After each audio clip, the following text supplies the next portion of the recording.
climate change is happening. Climate change is huge threats on planet, worst case sea level rise, millions. Very important. Do you believe in existing things about an enormous sea level rise? How little action there is essential. That is catastrophic. Consequences are climate change, climate change, understated. Climate change is an issue much more severe. Can I just pause there?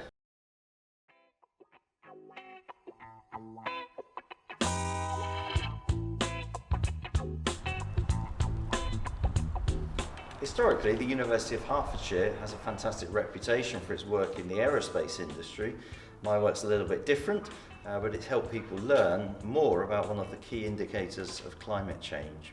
Aside from being a geography teacher, Dr. Phillip Porter is a professional glaciologist that leads groundbreaking expeditions to study the secrets in the ice.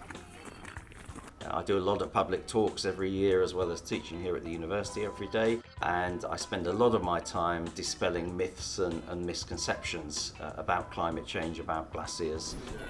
Yeah, the data we collect is critical to understanding how glaciers work inside those out-of-sight, inaccessible areas. The Arctic work I do very much highlights how quickly temperatures are rising and the consequent impacts of that on the glaciers. We can't just lift up the glacier and have a look. We can use our auger here to measure how much melt is taking place as the ice surface lowers. You can see we've got teeth on the end, and we would then just place this on the ice, press down on this handle and twist like so. All the other instruments in front of you we would anchor in the river at the front of the glacier, and by interpreting the signal we get a really good idea of how the drainage network, that hidden drainage network in the glacier, looks. There will always be people in society who choose not to believe what's in front of their eyes. But if we do the science, if we undertake the education, learn about glaciers, realise they're more complex than just big lollipops.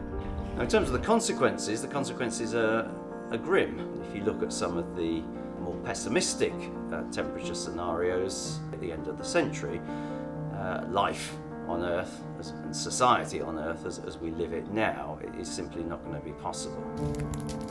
Now, that's assuming we do nothing. There's a limit to what one person can do. We can't solve the whole climate change problem, but certainly we can all do our bit. And I tell my students this, we may not win the war, but that doesn't mean we shouldn't be fighting it. It doesn't mean we shouldn't be raising awareness and hopefully get people to lobby their elected representatives, change their own behaviours and habits to ensure that we don't reach that worst case scenario.